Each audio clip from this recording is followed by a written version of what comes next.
Welcome to the Banker Lamp. Please enjoy the video. In this video, I will explain how to play Nintendo games on your PC. First, you'll need an emulator, which is software that mimics a Nintendo console. Popular choices include Yuzu or Ryujinx for Switch games, Cemu for Wii U, and Citra for the 3DS.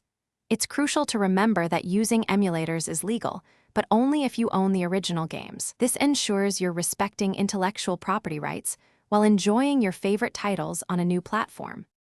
Next, you'll need the game files themselves, often called ROMs, ISO, or specific formats like NSP or XCI for newer consoles.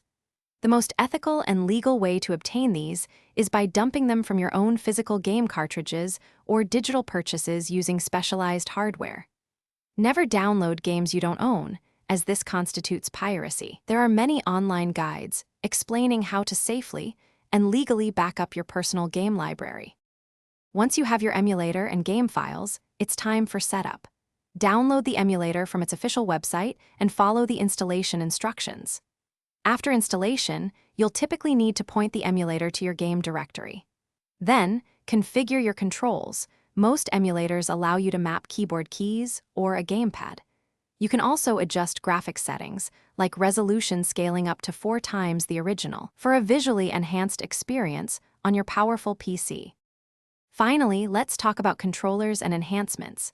While you can use a keyboard, a dedicated gamepad offers a much better experience. Many emulators support official Nintendo controllers, like the Switch Pro controller or Joy-Cons, connected via Bluetooth. You can also use Xbox or PlayStation controllers.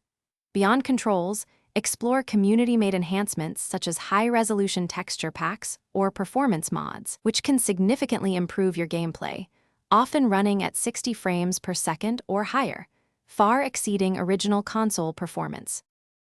Thanks for watching. If this was helpful, leave a like and consider subscribing. See you next time.